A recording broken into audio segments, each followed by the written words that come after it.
39 साल की खुकमनी बीबी अपने पति मुशर्रफ बिस्वास और 4 बच्चों के साथ हकीमपुर के बीएसएफ चेक पोस्ट के पास खड़ी हैं।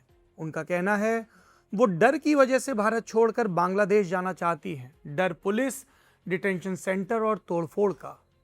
पर वो ये नहीं बता रही हैं कि वो अवैध रूप से भारत में रह रही थी। खुकमनी बीबी यहाँ अकेली नहीं है। लगभग 300 पुरुषों, महिलाओं और बच्चों की भीड़ यहाँ जमा है। सभी धूप में एक मैदान में बैठे हैं। सारा सामान छोटे छोटे बैग्स में बंधा है। ये मैदान चेक पोस्ट के पास है।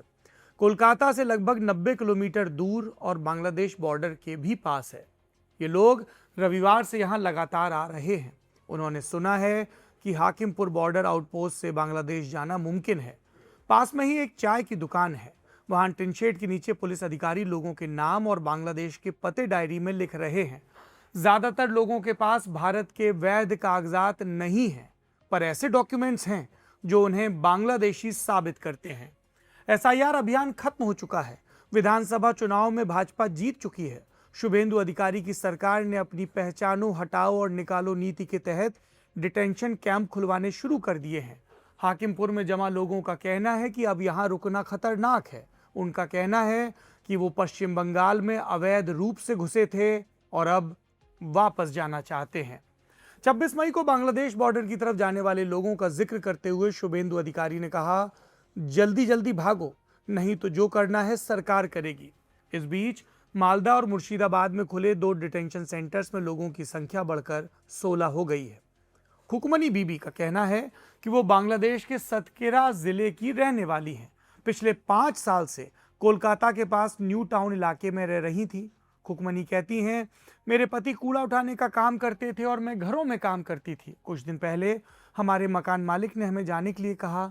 फिर हमने सुना कि डिटेंशन कैंप बनाए जा रहे हैं, इसलिए हमने सब कुछ छोड़कर अपने देश बांग्लादेश लौटने का फैसला किया। मेरे 4 बच्चे यहाँ स्कूल में पढ़ रहे थे। अब हमें सब कुछ फिर से शुरू करना होगा। बांग्लादेश जाने वालों की इस भीड़ में 4 लोग ऐसे हैं जो केरल में मजदूरी करते थे। उनमें से एक है 30 साल का फहीम मलिदा। वो 8 महीने पहले अवैध तरीके से भारत में घुसा। कैसे घुसा ये भी बताया। बोला, सब कुछ बांग्लादेश में एक दलाल द्वारा तय किया गया। नाव से हमने दोपहर लगभग 12 बजे जलंगी इलाके में एक सूखी नदी पार की, फिर मुर्शिदाबाद में घुसे। हमें बताया गया कि उस समय बीएसएफ के गार्ड बदलते हैं। दलाल ने हर इंसान से 7,000 रुपए लिए थे। मलिदा का कहना है कि वो लगभग तुरंत ही बस से केरल के लिए निकल गया। वहां राजमिस्त्री का काम किया। एक दिन के काम के लिए 1,000 रुपए मिलते थे और एक वक्त का खाना भी। वो आमतौर पर सुबह 7 बजे से दोपहर 3 बजे तक काम करता था। मलिदा जैसी कहानी शाहजहां खान की भी है। उसने बताया, बांग्लादेश में हमें एक दिन के काम के लिए 500 टका यानी लगभग 390 रुपए मिलते थे और हफ्ते में सिर्फ 1 या 2 बार ही काम मिलता था। खान और मलिदा के साथ बॉर्डर पार करने वाले 30 साल के मोतलेब हुसैन का भी बयान सुनिए। उसे पहली बार चुनाव के दौरान सवालों का सामना करना पड़ा।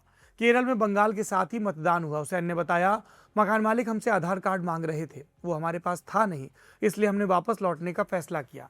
एक भारतीय दलाल हमें ट्रेन से केरल से संतरागाछी स्टेशन लाया, फिर इस चेक पोस्ट पर लाया और अचानक चला गया। हम सब ने उसे 10-10 हज़ार रुपये दिए थे।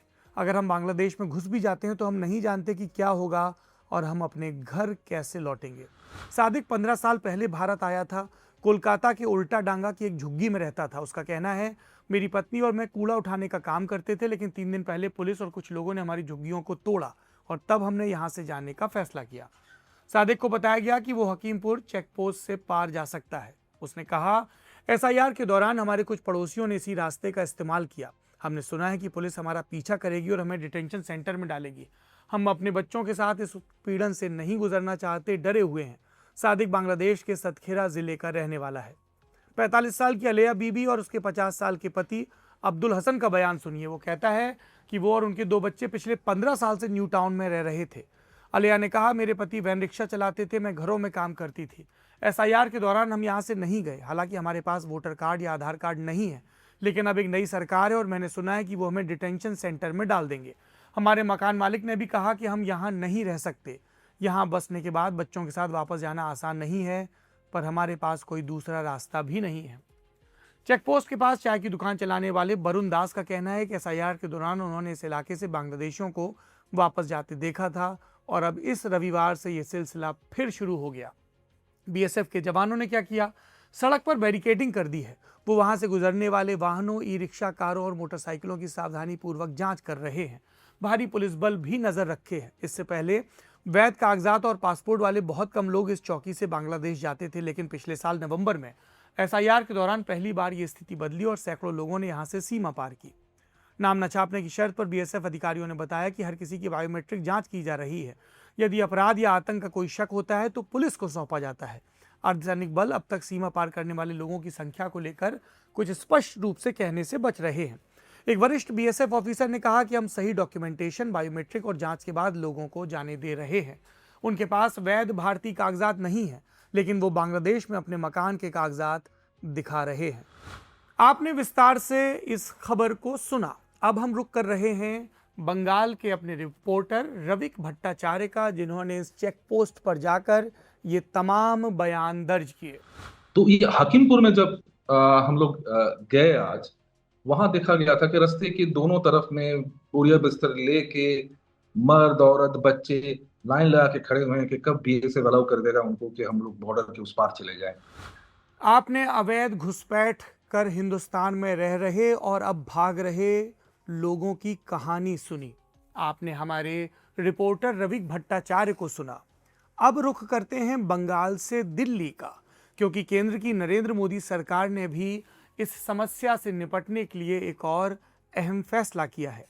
केंद्र सरकार ने 26 मई को गृह मंत्रालय के तहत एक हाई लेवल कमेटी का गठन किया। इसका नाम है HLCDC, यानी high level committee on demographic changes. Demographic changes का आसान सा अर्थ है आबादी में आ रहे बदलाव।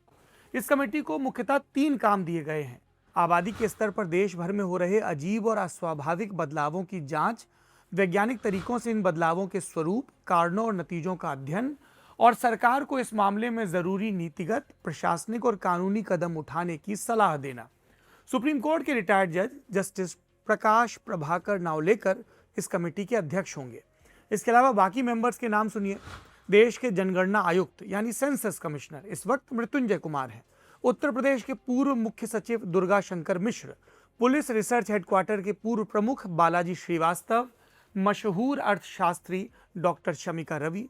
इसके अलावा गृह मंत्रालय के संयुक्त सचिव भी इस कमेटी के सदस्य सचिव होंगे।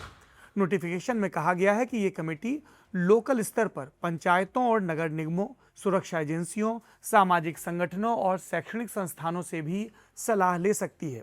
जरूरत पड़ने पर यह कमेटी दूसरे एक्सपर्ट्स या एजेंसियों को भी इसमें शामिल कर सकती है। कमेटी के गठन का ऐलान करते हुए केंद्रीय गृह मंत्री अमित शाह ने कहा, घुसपैठ और दूसरे कारणों से आबादी में होने वाले अस्वाभाविक बदलाव किसी भी देश के वर्तमान और भविष्य के लिए एक बड़ी चुनौती है। अब आपकी बारी है दर्शकों की।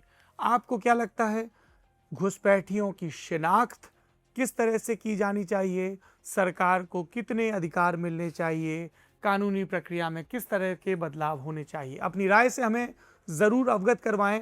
इंडियन एक्सप्रेस पक्ष की, विपक्ष की, दाएं की, बाएं की, सब तरह की खबरें बिना दाएं बाएं किए, सीधे ढंग से, सरल ढंग से, विश्लेषण युक्त ढंग से, कभी जमीन के बयान के जरिए, कभी विद्वानों की राय के जरिए आप तक पहुंचाता रहेगा। यदि आपको लगता है कि इंडियन एक्सप्रेस की ये साहस की पत्रकारिता आप तक पहुंच रही है अपनी पूरी शिद्दत के साथ, तो हमारे साथ जुड़िए। अगर आप इंस्टाग्राम पर, फेसबुक पर, ट्विटर पर या यूट्यूब पर हमारे वीडियोस देख रहे हैं तो चैनल को ज़रूर सब्सक्राइब करें। अगर आपको लग रहा है कि ये एक ज़रूरी खबर है, ज़रूरी वीडियो है, तो अपनी राय से तो अवगत कराएं ही, इसे अपने परिवार के साथ, दोस्तों के साथ साझा भी ज़रूर करें। आप देख रहे हैं इंडियन एक्सप्रेस हिंदी। मेरा नाम है सौरभ द्विवेदी। ये सफ़र है साहस की पत्रकारिता का। शुक्रिया।